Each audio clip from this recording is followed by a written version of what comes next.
जय हिंद। मैं कर्नल संजय पांडे।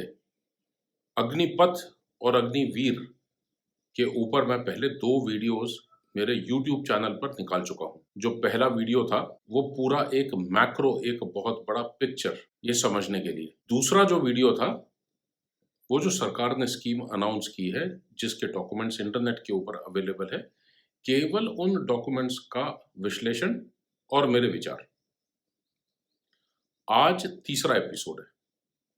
तीसरे एपिसोड के अंदर मैं केवल और केवल अग्निवीर और एक रेगुलर सोल्जर के बारे में बात करूंगा। फौज में यानी सेनाओं में, तीनों अंगों में आने से पहले, सेना में रहते हुए, सेना के तीनों अंगों में, और एक बार 4 साल की टर्म पूरी होने के बाद बाहर जाने के बाद,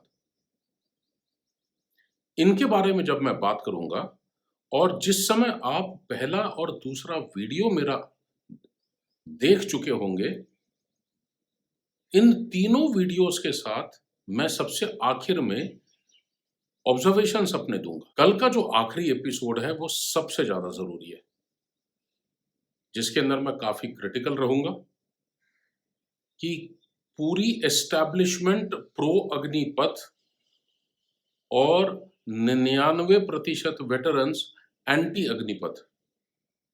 ऐसा कैसे हो सकता है? ये वही वेटरन्स हैं जो स्टेज के पीछे इन्हीं यूनिट्स के साथ में, आर्मी में खासकर, पूरी जिंदगी के लिए जुड़े हुए हैं। आज भी जब रेसिंग डे होता है तो 80 साल का आदमी वहां पर उनको मिलने के लिए जाता है, तो ये संबंध कभी टूटता नहीं है। तो अगर एक ही लोग हैं, एक ही सब कुछ है, एक ही देश है, तो इतने विचार अलग क्यों?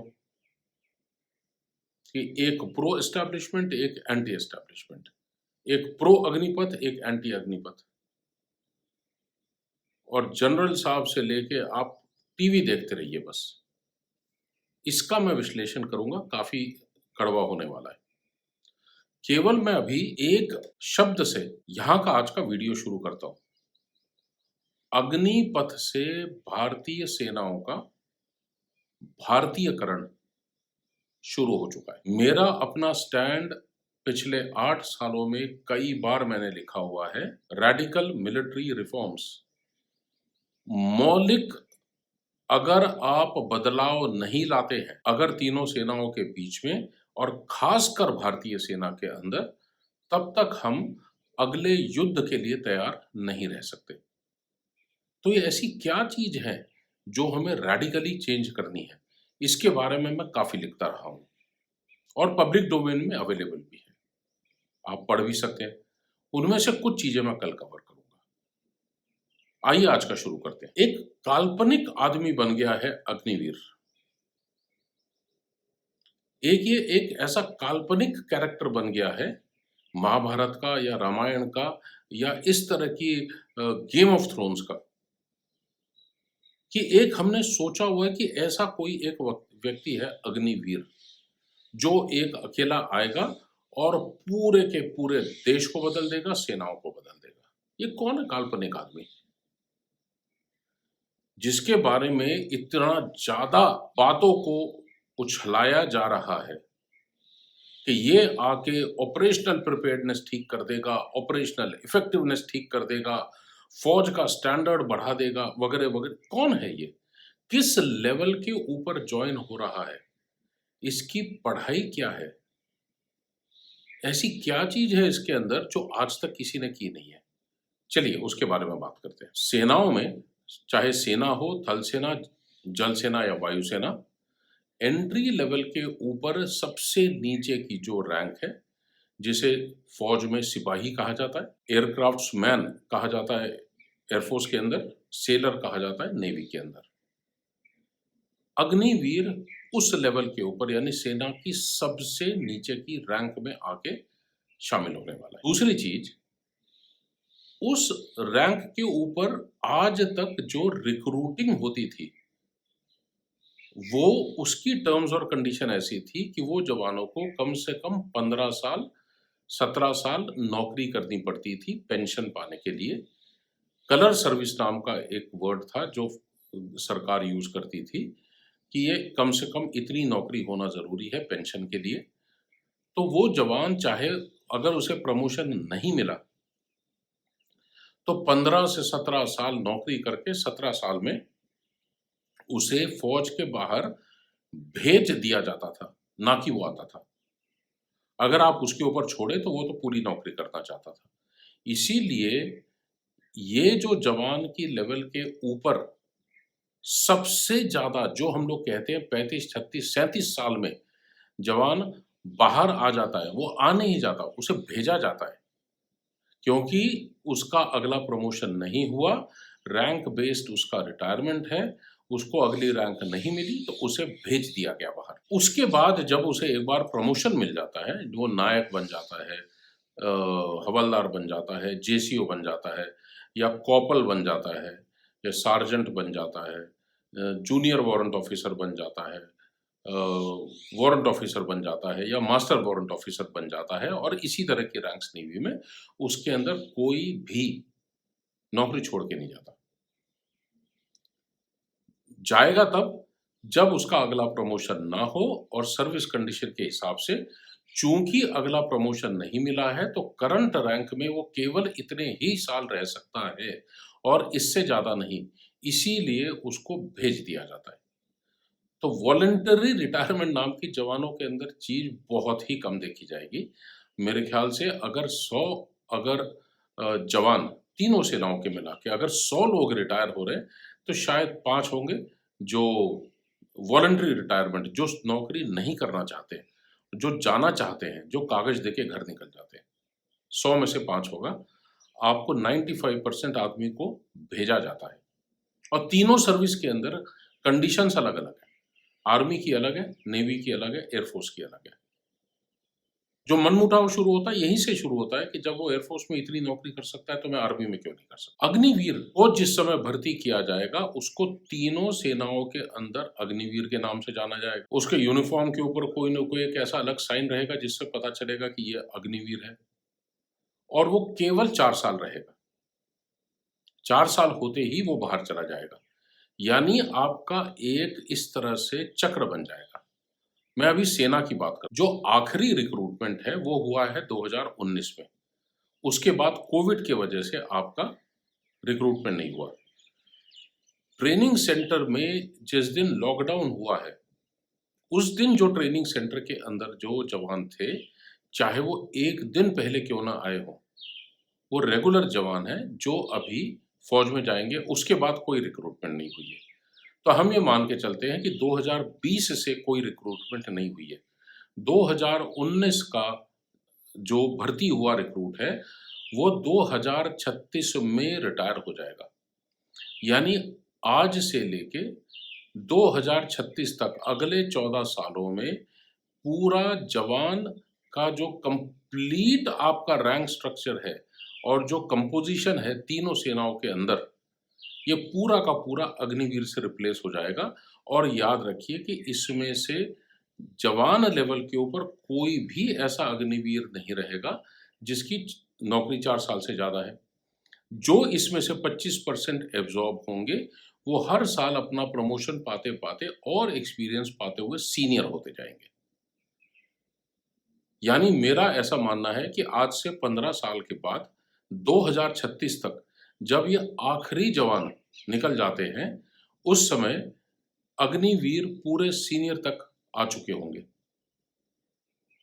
और उसके 8-10 सालों के अंदर जब ये जवान जो आज का जवान है, रिक्रूटेड जवान है, वो जिस समय नायक, हवलदार, जेसीओ बन गया है और इसी के रैंक नेवी और एयरफोर्स में बन गया है, वो रिटायर जब तक होके निकलेगा तब तक पूरी की पूरी इंडियन आर्मी अग्निवीर से भर जाएगी। यानी आप ले लीजिए अगले 20 साल के अंदर आपको पूरी इंडियन आर्मी में अग्निवीर के सिवा कुछ नहीं मिलेगा। तो ये अग्निवीर जो अभी आने वाला है और जो अभी एक रिक्रूटेड सोल्जर था, इन दोनों के अंदर फर्क क्या है? हम क्वालिफिकेशन की बात में करेंगे। आज के दिन में दोनों का काम एक, उनका ओहदा एक, उनकी ट्रेनिंग एक, कोई भी फर्क नहीं पड़ेगा। यानी अगर सेना के अंदर आर्टिलरी है और आर्टिलरी के अंदर अगर उसे तोप चलानी है और उसको अलग-अलग किस्म के लोग चाहिए यूनिट के अंदर, तो आज चाहे वो रिक्रूट करे या अग्निवीर करे, उसके अंदर कोई फ़र्क नहीं होगा। फ़र्क किसमें होगा? तजुर्बे में। जहाँ पर एक तरफ 8 और 10 और 15 साल की नौकरी वाला जवान है, इतना तजुर्बेकार है, वहाँ पर ये अग्निवीर एकदम नया होगा। थोड़े सालों के बाद, आज से 5 साल के बाद में जब 25% एब्ज़ॉर्ब हो जाते हैं, तो वो अग्निवीर अपने आप धीरे-धीरे ऊपर आने लगेंगे। आज का जो जवान आ रहा है, रिक्रूट, और मैं केवल सेना की बात करूँगा।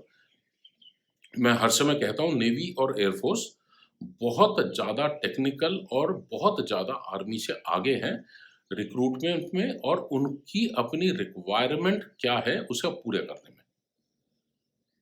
सेना के अंदर आज भी जो रिक्रूटमेंट का तरीका है, वो तरीका देखते ही आप समझ जाएँगे कि कुछ न कुछ इसके अंदर ठीक नहीं है। तादाद इतनी ज़्यादा होती है जो कैंडिडेट आते हैं रिक्रूटमेंट के लिए कि उनको अलग करने के लिए, उनमें उनको कम करने के लिए टेस्ट की शुरुआत ही फिज़िकल से होती है। 4-5 अलग-अलग टेस्ट हैं, जो उसको पास कर गया वो अगले स्टेज में जाएगा, बाकी सारों को वहीं पर कागज़ देके घर भेज दिया जाता है। मैं पूरे रूरल हिमाचल, पंजाब में, जम्मू में और अपने रूरल एरियाज़ में, साउथ में घूमता रहता हूँ मैं। आश्चर्य नहीं होता जब मुझे देखता हूँ कि नॉर्थ इंडिया में इतने लोग आपको बच्चे सवेरे दौड़ते हुए रास्ते पे दिखाई देते हैं, ग्रुप में हो या कोई उनको ट्रेनिंग करा रहा है और इनवेरिएबली इनको अगर आप रोक के पूछो कि क्यों दौड़ रहे, क्या कर रहे हैं? सर फौज में जाने की तैयारी कर रहा हूँ। मैं यहाँ पर दिल्ली में रहता हूँ और रोज़ सवेरे घूमने जाया करता था। बराबर एक जगह मेरे को एक लड़का हर समय हांफते हुए दिखाई देता था, पसीनो-पसीना, और बहुत अपना कभी पुशअप कर रहा है, भाग के आ रहा है। एक दिन मैंने उसको रोक के ऐसे बोल ही दिया, बच्चा था। मैंने बोला, "जय हिंद।" मैंने कहा, "तुमको रोज़ सवेरे देखता हूँ यहाँ पर मैं।" मैंने कहा, "ये तुम खाली अपने इंटरेस्ट के लिए करते हो क्या?" बोलता, "नहीं सर, मैं फ़ौज की तैयारी कर रहा हूँ।" अगर हम फ़ौज की तैयारी फ़िज़िकल से ही करें, तो हमने फ़िज़िकली फ़िट लोगों को पहले ले लिया, बाद में उनका हमने रिटन टेस्ट लिया। इसका मतलब है हमने जो अपना फ़ोकस है फ़िज़िकल की तरफ रखा है। हमने मानसिक जो शक्ति है किसी की, उसकी तरफ नहीं रखा हुआ।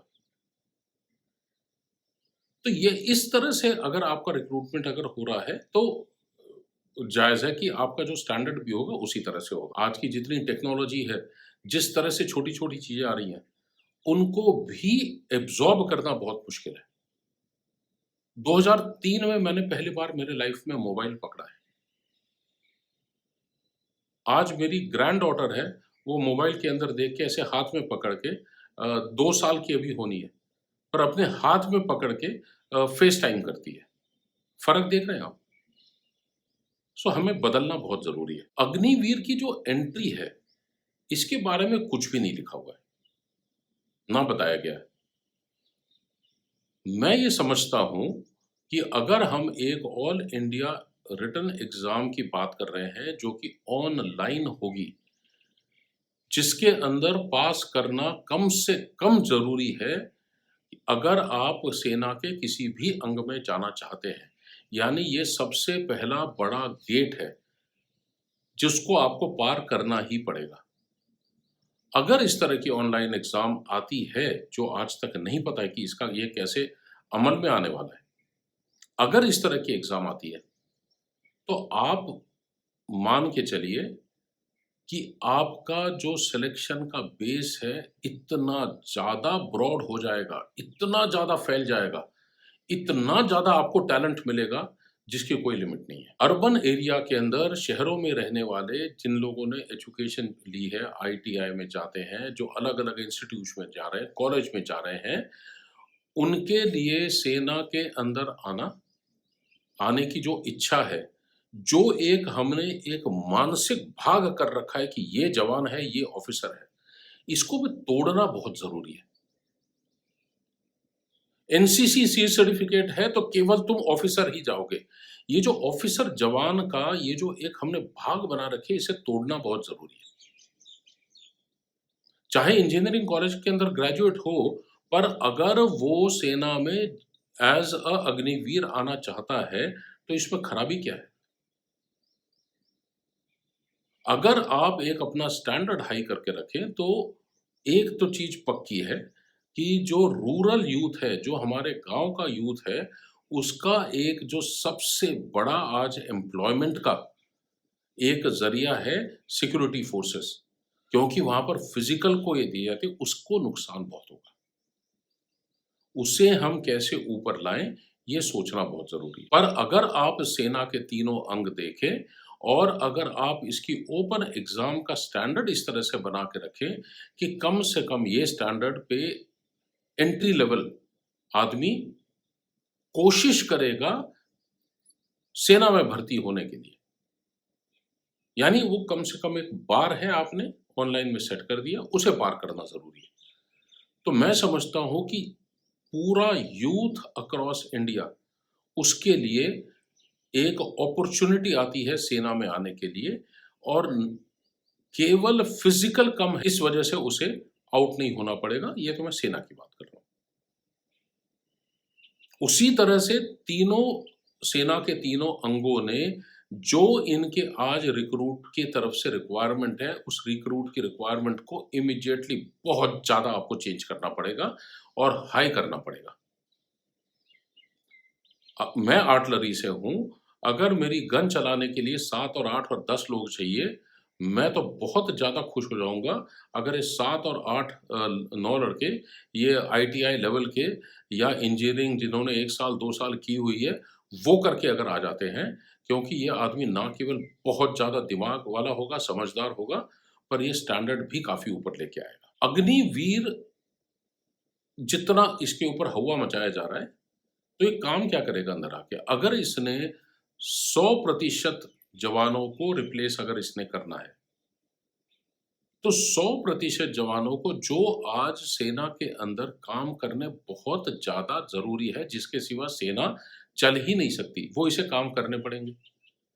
अभी चाहे उसके अंदर टैंक चलाना हो, चाहे उसके अंदर तोप चलाना हो, चाहे उसके अंदर एयरक्राफ्ट का मेंटेनेंस हो, चाहे उसको सबमरीन में जाना पड़े, चाहे उसको शिप के ऊपर जाना पड़े, चाहे उसे बार्बर बनना पड़े, चाहे उसे सफाई वाला बनना पड़े, चाहे उसे कुक बनना पड़े। तो अगर किसी के दिमाग में ये है कि अग्निवीर केवल और केवल लड़ाई करेगा, तो नहीं, आपको जो ट्रेड अलॉट किया जाएगा, आपको उस हिसाब से आपको काम करना पड़ेगा। इसके अंदर कोई दो राय नहीं है।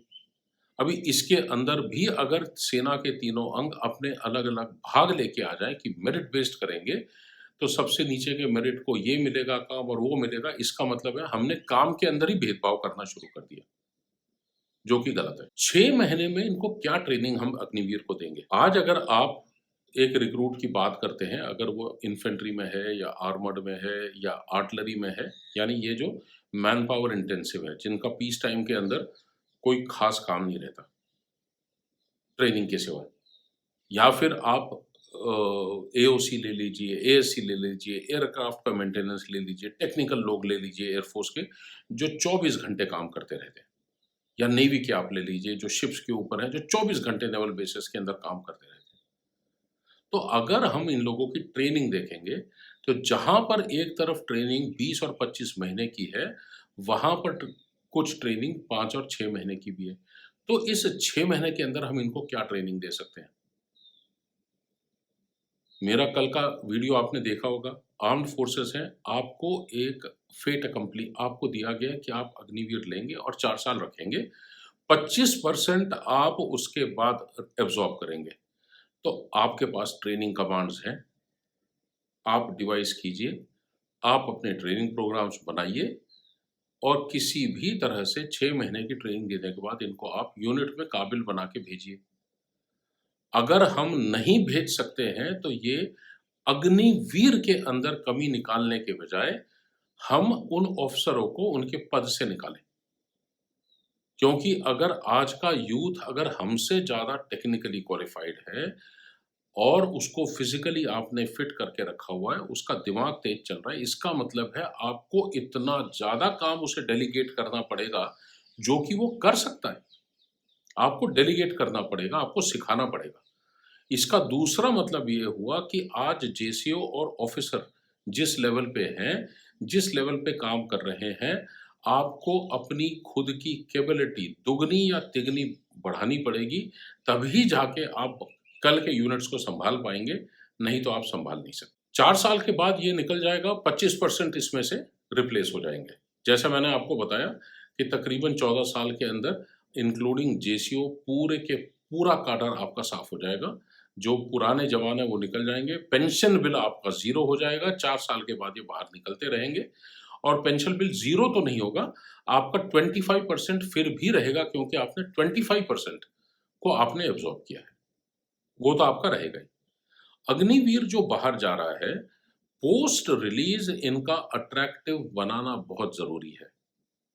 कल मैं कुछ बातें सुन रहा था कि अगर जैसे ही इनको पता चलेगा कि इनकी 4 साल के बाद की नौकरी पक्की है, तो ये जानबूझ के अपने कम लेवल पे काम करेंगे जिससे कि इनको निकाल दिया जाए और जिससे कि ये बाहर चले जाएँ और फ़ौज के अंदर कोई रहेगा ही नहीं।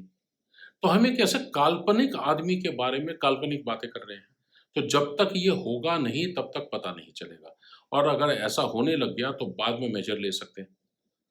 तो आज आप एक कल्पना करके एक आदमी के नाम के आप एक पूरी स्कीम फ़ेल करने को तैयार हैं।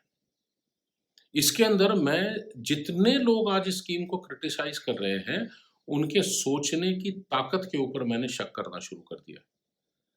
कि अगर एक रेडिकल मिलिट्री रिफ़ॉर्म अगर हो रहा है, अगर ये इस तरह से रिफ़ॉर्म हो रहा है, तो गोलियाँ चलेंगी, तो जवान भाग जाएगा, ये भाग जाएगा, ठीक है, काल्पनिक बातें हैं, हम ग्राउंड पे देखेंगे।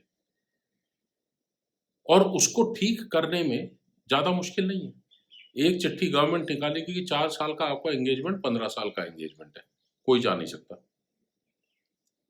तो इसीलिए हम काल्पनिक बातें ना करें, काल्पनिक के एक व्यक्ति के लिए। उसे आने दें, देखेंगे क्या होता है। मैं केवल इतना कहूँगा कि जो 75% आदमी बाहर जाने वाला है, जो आगे जाके नौकरी करना चाहता है, उसे आप पूरा प्रोटेक्ट करके उसको नौकरी प्रोवाइड करें। क्यों ना 100% गवर्नमेंट के अंदर, सेंट्रल गवर्नमेंट के अंदर एंट्री के लिए आप अग्निवीर स्कीम को मैंडेटरी बना दें। आप चाहते हैं ना कि ethos, camaraderie, team spirit, discipline और कल के मेरे वीडियो में मैंने 8-9 चीज़ें बताई जो आपके डॉक्यूमेंट पे लिखी हैं। तो ऐसा कहाँ लिखा है कि ये केवल सेना के लोगों में होनी चाहिए? क्या हम कहना चाहते हैं कि बाकी दुनिया करप्शन के लिए फ्री है, ये लोग नहीं है? नहीं। तो आप बनाइए, मैंडेटरी स्कीम बना दीजिए और देखिए डबल यूथ आएगा अग्निवीर के लिए। चौथे साल इनको एग्ज़ाम का ये 1 साल का मौका दीजिए कि ठीक है, अपनी सारी एग्ज़ाम्स अपनी क्लियर करें, सेंट्रल गवर्नमेंट में आएँ।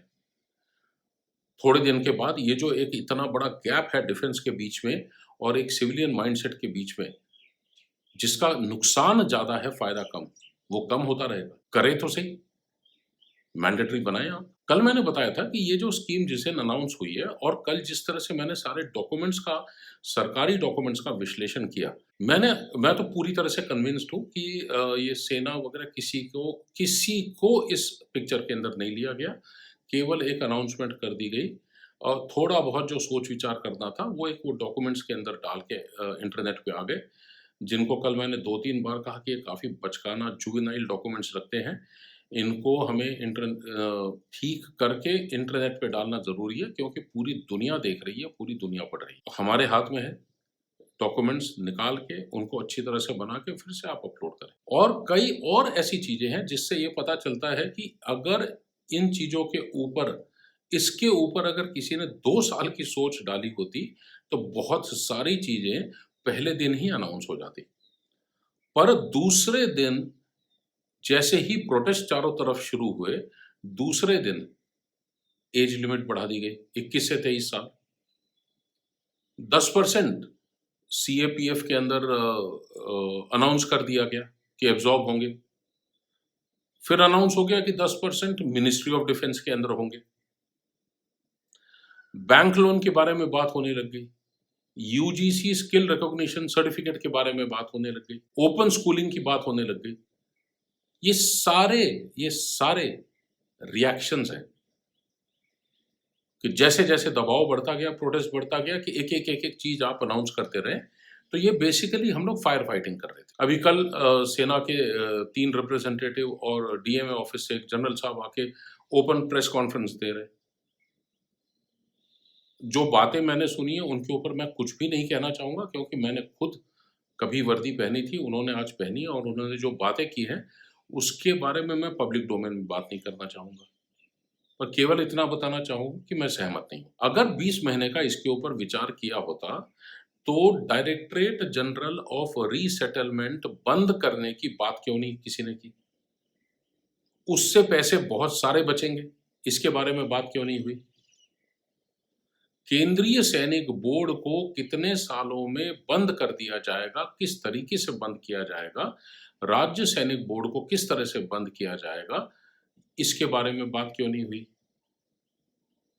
कि सारा का सारा डेटा ऑनलाइन करके ज्यादा से ज्यादा फैसिलिटीज, जितने लोग आज सेवानिवृत्त हैं या उनके परिवार हैं या विधवाएं हैं, उनको आपको तो सर्विस काफी साल देनी पड़ेगी, 30-40 साल। तो आज उसके बारे में पूरी तरह से उसको आप डिजिटाइज करके, उसको ऑनलाइन करके, आप केंद्रीय सैनिक बोर्ड से लेकर जिला सैनिक बोर्ड तक बंद करने की बात क्यों नहीं की? पूरा मिनिस्ट्री ऑफ डिफेंस के अंदर जितने सिविलियंस हैं, इसके वजह से जो वो पेंशन लेते हैं उसमें कितनी सेविंग होगी, इसके बारे में बात क्यों नहीं हुई? क्योंकि ये पूरा का पूरी कहानी पेंशन के ऊपर ही चल रही है। जो आज आदमी रिटायर हो रहा है और आज से लेके 2036 तक रिटायर होगा, इन लोगों के स्किल डेवलपमेंट, इन लोगों के सर्टिफिकेट, इन लोगों को यूजीसी का ये देना, इसके बारे में बात क्यों नहीं हो रही है? आज से 4 साल तक केवल तकरीबन 60-65 हजार लोग हर साल रिटायर होंगे, पर आज से 5वें साल आप उसके अंदर तकरीबन 60-70 हजार आप अग्निवीर भी शामिल कर लीजिए, मतलब लाख सवा लाख लोग हर साल रिटायर होगा, और ये रिटायर होता रहेगा 2036 तक। इसके बारे में क्यों नहीं बात की? इस तरह से बहुत सारे मेरे पास पॉइंट हैं जो मैं आज बात कर सकता हूं आपको बताने के लिए कि अगर इस स्कीम के अंदर 2 साल की, 1 साल की, 6 महीने की मेहनत की जाती, ये सारी चीजें एक साथ कवर होके एक साथ बाहर आती, और अगर ये एक साथ बाहर आती तो वो पूरे देश को कन्विंस करने के लिए हमें मिनिस्टरों को टीवी पर लाके उनके क्लिप्स हम लोगों को डालने नहीं पड़ते। एक बोलता है कि मैं बार्बर की, इलेक्ट्रिशियन की, इसकी हम ट्रेनिंग देंगे। दूसरा बोलता है कि हम अपनी पार्टी के दफ्तरों में केवल इन्हीं लोगों को सिक्योरिटी गार्ड लगाएंगे।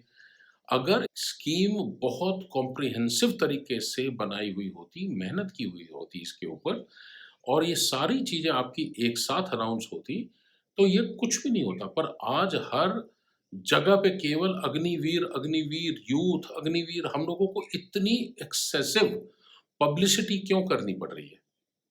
वो इसीलिए करनी पड़ रही है क्योंकि ये एक लास्ट मिनट पे दिया हुआ प्रोजेक्ट था। आर्म्ड फोर्सेस भी, इनको भी तभी तकरीबन मोटे तौर पे पता चला है जब पूरे इंडिया को, उसके बाद खाली जैसे फायर फाइटिंग चल रहा है। आखिर में मैं आपको एक बात बताना चाहूंगा, मैं बहुत स्ट्रॉन्ग सपोर्टर हूं रेडिकल मिलिट्री रिफॉर्म्स का। पिछले 8 सालों में मैंने कई चीजें ऐसी लिखी हैं जो हमें ठीक करनी जरूरी है, और इसके अंदर से 90 से ज्यादा प्रतिशत चीजें सेना को लागू है, आर्मी को। ये जो ब्रिटिश इंडियन आर्मी आज तक हमने नहीं छोड़ी है, इस ब्रिटिश इंडियन आर्मी का भारतीयकरण करना बहुत जरूरी है। और अगर हम ये समझे कि ये भारतीयकरण सेना में रहते हुए सेना के जनरल करेंगे, ये असंभव है। अगर हम ये सोचे कि सेना के जनरल जो रिटायर हो चुके हैं वो करेंगे, ये भी असंभव है। क्यों? क्योंकि इनका संबंध इन्हीं यूनिट्स के साथ में इनके आखिर दिन तक है, चाहे इनकी उम्र 100 हो जाए, चाहे 90 हो जाए, स्टेज के पीछे से सब जुड़े हुए हैं। इसीलिए मैं आश्चर्य व्यक्त करता हूं कि जो सर्व कर रहा है वो प्रो एस्टैब्लिशमेंट, जो रिटायर हो गया है वो एंटी एस्टैब्लिशमेंट? ऐसा क्यों? सो मैं समझता हूं अग्निवीर जैसे भी हो, आज सेना को सेना है ना, तीन सेनाओं के अंगों को, आर्म फोर्सेस को दी गई है। जैसी भी हो, अग्निवीर स्कीम लागू हो गई है। मैं पूरी तरह से फेवर में हूं, पर इसको किस तरह से इंप्लीमेंट किया जाए, हम इसका फायदा कैसे उठाएं, इसको हम किस तरह से एक ब्रिलियंट स्कीम बनाएं जिसके ऊपर बहुत ज्यादा सोच विचार नहीं हुआ है, हम करें। सरकार ने कुछ गलतियां की हैं, कैसे ठीक कर सकते हैं, सेना इसको कैसे एक्सेप्ट कर सकती है, और हम इसको आगे किस तरह से इसको बहुत अच्छी तरह से आगे चला सकते हैं, इसके ऊपर मेरा वीडियो चौथा और आखिरी कल आएगा। जय हिंद।